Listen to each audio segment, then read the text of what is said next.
America ने शनिवार रात सीरिया में आतंकी संगठन इस्लामिक स्टेट (ISIS) के खिलाफ हवाई हमले किए हैं। ये कार्रवाई पिछले महीने पलमायरा में आतंकी हमले में 2 अमेरिकी सैनिक और 1 नागरिक की मौत के बाद की गई। अमेरिकी सेंट्रल कमांड के मुताबिक हमलों में सीरिया के अलग अलग इलाकों में ISIS के कई ठिकानों को निशाना बनाया गया। ईरान में बीते 2 हफ्ते से सरकार विरोधी प्रदर्शन जारी हैं। इस बीच supreme leader Ayatollah Ali Khamenei ने प्रदर्शनकारियों के खिलाफ सख्त रुख अपना लिया है। ईरान के अटॉर्नी जनरल मोहम्मद मुवाहिदी आज़ाद ने चेतावनी दी है कि प्रदर्शन में शामिल लोगों को खुदा का दुश्मन माना जाएगा, जिसके तहत मौत की सजा दी जा सकती है। अमेरिकी राष्ट्रपति डोनाल्ड ट्रंप की वेनेजुएला में हालिया कार्रवाइयों के बाद कनाडा में भी डर और चिंता का माहौल है। अमेरिकी सेना हाल ही में वेनेजुएला में घुसकर उसके राष्ट्रपति निकोलस मदुरो और उनकी पत्नी को पकड़कर न्यूयॉर्क ले आई थी।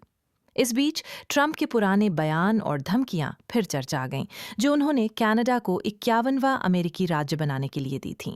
सोशल मीडिया प्लेटफॉर्म एक्स ने अपनी कंटेंट मॉडरेशन में गलतियां स्वीकार की हैं। कंपनी ने कहा है कि वो अब भारत के कानूनों का पूरी तरह पालन करेगी। सरकार के मुताबिक ये फैसला अश्लील कंटेंट वायरल होने के बाद लिया गया। अमेरिका के न्यूयॉर्क शहर में एक विरोध प्रदर्शन के दौरान हम हमास का समर्थन करते हैं के नारों ने राजनीतिक गलियारों में तूफान खड़ा कर दिया है। ये नारेबाजी क्वींस के एक प्रमुख यहूदी बहुल इलाके में की गई, जिसके वीडियो सोशल मीडिया पर वायरल होने के बाद मेयर जोहरान ममदानी सहित कई शीर्ष नेताओं ने इसकी तीखी आलोचना की। प्रथम ज्योतिर्लिंग सोमनाथ महादेव के सानिध्य में आयोजित सोमनाथ स्वाभिमान पर्व में हिस्सा लेने के लिए प्रधानमंत्री नरेंद्र मोदी सोमनाथ के दौरे पर हैं। आज दूसरे दिन प्रधानमंत्री मोदी विशेष पूजा अर्चना के बाद भव्य रोड शो यानी 108 अश्वों के साथ निकाली गई शौर्य यात्रा में शामिल हुए। कांग्रेस से निष्कासित विधायक राहुल ममकुटथिल को शनिवार देर रात केरल पुलिस ने हिरासत में लिया है। पुलिस ने ये कार्रवाई उनके खिलाफ दर्ज यौन उत्पीड़न के एक मामले में की। ममकुटथिल पलक्कड़ से विधायक हैं। पिछले साल 4 दिसंबर को केरल कांग्रेस ने राहुल ममकुटथिल को पार्टी से बाहर दिया था। देश भर की पुलिस के लिए पिछले 2 दशकों से सिरदर्द बना भोपाल का कुख्यात अपराधी राजू ईरानी उर्फ आबिद अली रहमान डकैत आखिरकार गिरफ्तार कर लिया गया। सूरत क्राइम ब्रांच ने एक गोपनीय और सटीक ऑपरेशन के तहत उसे लालगेट इलाके से बिना किसी मुठभेड़ के दबोच लिया।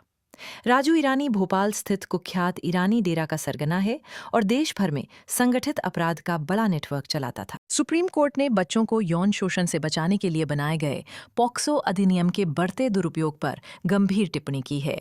कोर्ट ने कहा कि ये कानून बच्चों की सुरक्षा के लिए एक पवित्र और नेक इरादे का प्रतीक है, लेकिन कई मामलों में ये बदले की भावना से इस्तेमाल किया जा रहा है। श्रीहरिकोटा के अंतरिक्ष केंद्र से 12 जनवरी को होने वाले PSLV C66 EOSN एक मिशन के प्रक्षेपण के लिए रविवार से काउंटडाउन शुरू हो जाएगा। इस मिशन में पृथ्वी अवलोकन उपग्रह EOS के साथ 15 अन्य सहयात्री उपग्रह भी भेजे जाएंगे। नए साल में इसरो का ये पहला लॉन्च होगा। साउथ सुपरस्टार प्रभास की फिल्म राजा साहब 9 जनवरी को रिलीज हुई है। शनिवार को ओडिशा में फिल्म राजा साहब की स्क्रीनिंग के दौरान बड़ा हादसा होने से टल गया। दरअसल फैंस प्रभास के एक फाइट सीन को देखकर उतावले हो गए और थिएटर में आरती करने लगे। कुछ देर बाद आरती की थाली गिर गई, जिससे थिएटर में आग लग गई। कांग्रेस महासचिव जयराम रमेश ने देश में बढ़ते वायु प्रदूषण पर राष्ट्रीय स्वच्छ वायु कार्यक्रम NCAP की भूमिका पर गंभीर सवाल उठाए हैं।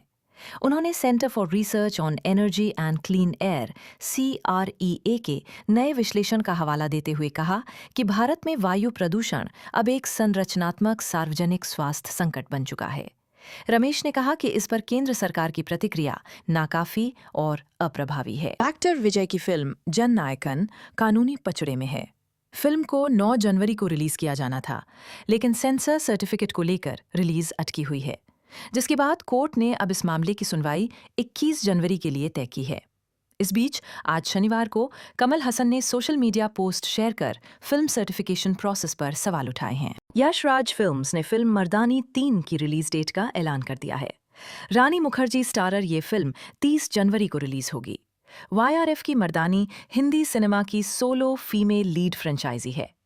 मर्दानी 3 में रानी मुखर्जी एक बार फिर पुलिस अधिकारी शिवानी शिवाजी रॉय के किरदार में नजर आएंगी, जो न्याय के लिए निस्वार्थ भाव से लड़ती हैं। कभी महाकुंभ में पैदल माला बेचने वाली मोनालिसा अब हेलीकॉप्टर से फिल्म की शूटिंग कर रही हैं।